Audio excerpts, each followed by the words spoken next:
Señal internacional. El gran tema de esta mañana: se acabó el conteo y hay resultados definitivos. Con 51.9% de los votos, es decir, 17.410.742 votos, ganó el Brexit y con ello se declara oficial el veredicto británico. Con los 382 distritos electorales contabilizados y una participación de 72.2% de los votos, triunfó en el referéndum el Brexit, es decir, el Reino Unido abandonará la Unión Europea contra el 48.1% de los votantes que pidieron la permanencia, esto es 16.141.241 votos. La diferencia entre votos a favor y en contra de abandonar la Unión Europea fue de 1.269.000. Luego de que Gran Bretaña ha votado a favor de abandonar la Unión Europea, el primer ministro David Cameron, en un mensaje ante los medios, admitió su derrota en el referendo y anunció su renuncia. David Cameron también se va. El primer ministro británico, en una declaración ante la puerta de su residencia oficial de Downing Street, ha confirmado que dejará el cargo y el liderazgo del Partido Conservador en octubre. Luché en esta campaña de la única manera en la que sé hacerlo, es decir, directamente y con pasión, diciendo lo que pienso y siento, cabeza, corazón y espíritu.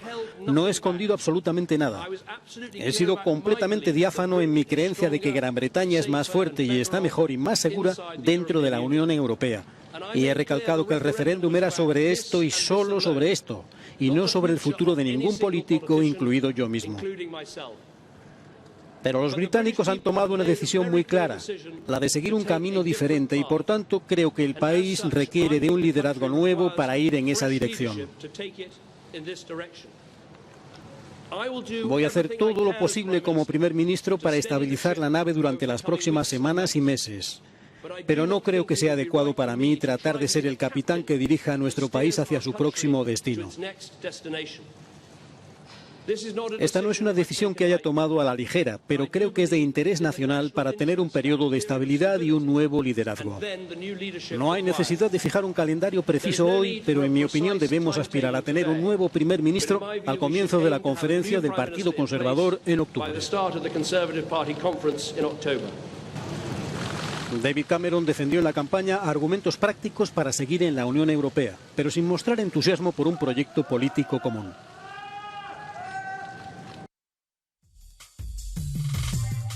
Como parte de las reacciones tras la salida de la Gran Bretaña de la Unión Europea, el gobierno nacionalista escocés pedirá un segundo referéndum independentista. La primera ministra de Escocia, Nicola Sturgeon, se prepara ya para llamar a un segundo referéndum sobre la independencia del Reino Unido. Los votantes escoceses ya votaron contra la independencia del Reino Unido en una consulta en 2014, en parte porque temían que ese paso dejaría a Escocia fuera de la Unión Europea. La ministra principal dejó claro que no puede anunciar ahora una nueva consulta porque es el Parlamento escocés el que debe decidir al respecto. En cualquier caso, un referéndum de independencia tendría que celebrarse dentro de los próximos años, en los que el gobierno británico tiene que negociar la salida de la Unión Europea, señaló. Las primeras reacciones internacionales sobre los resultados del Brexit en Gran Bretaña ya se hicieron sentir. El sol refleja en Londres una amplia gama de emociones en los rostros de quienes votaron en el referéndum sobre el Brexit. En ellos hay euforia, miedo, incertidumbre, todo menos indiferencia.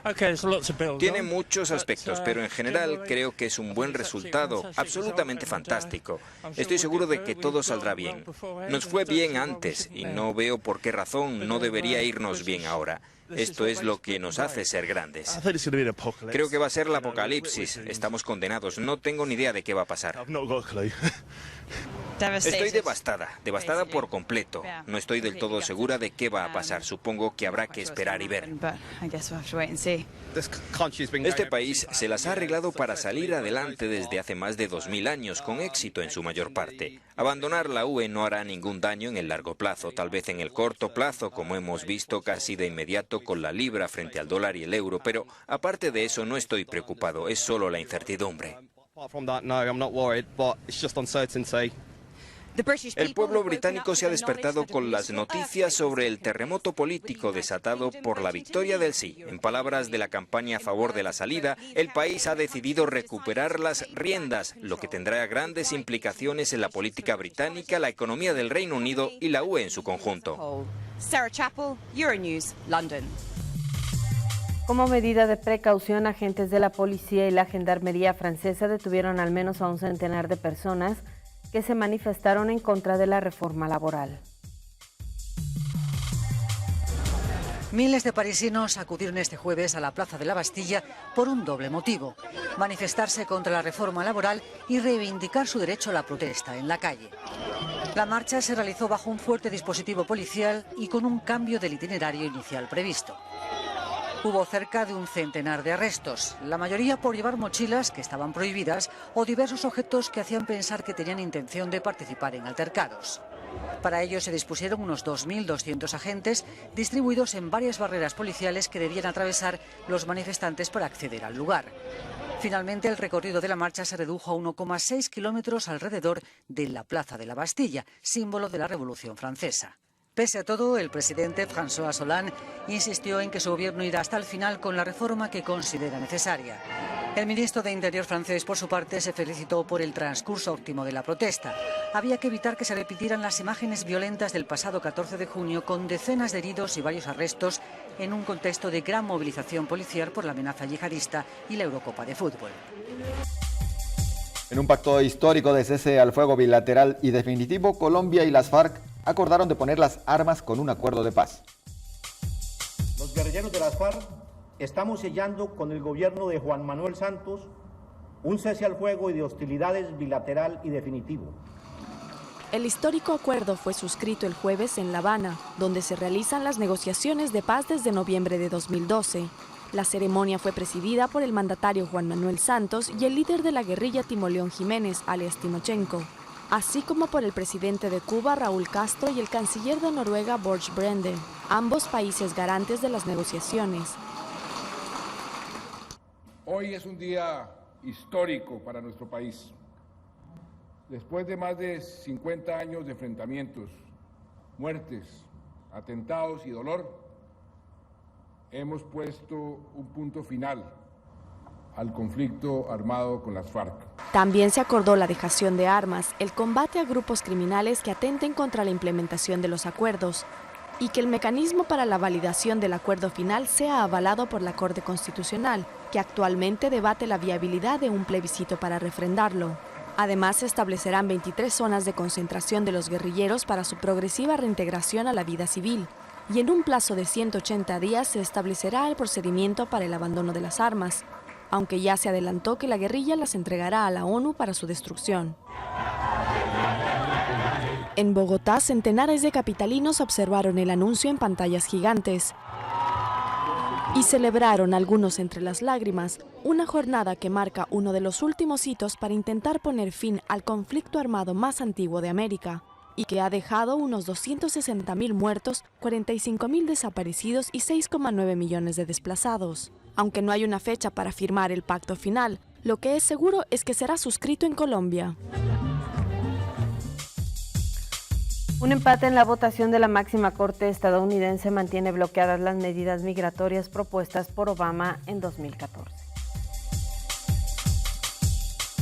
La Corte Suprema de Estados Unidos mantuvo vigente este jueves por falta de una mayoría el bloqueo impuesto a las medidas migratorias anunciadas en 2014 por el presidente Barack Obama. Algunas de ellas contemplaban una regularización temporal y la entrega de permisos de trabajo a inmigrantes clandestinos. El presidente Barack Obama calificó de desoladora la decisión para millones de migrantes que han construido sus vidas en el país. Se estima en 11 millones el número de personas en situación irregular. Es mi firme creencia que no se debe de temer a la inmigración. No debemos amurallarnos de aquellos que no se ven como nosotros en este momento, o que no rezan como nosotros lo hacemos, o que tienen un apellido diferente. Ser estadounidense significa más que eso. Lo que nos hace estadounidenses es el compromiso al ideal de que todos somos creados iguales.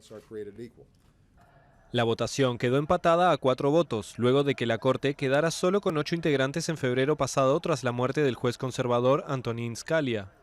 Obama nominó rápidamente al juez Merrick Garland, pero el Partido Republicano bloqueó cualquier votación de su confirmación en el Senado antes de las elecciones presidenciales en noviembre.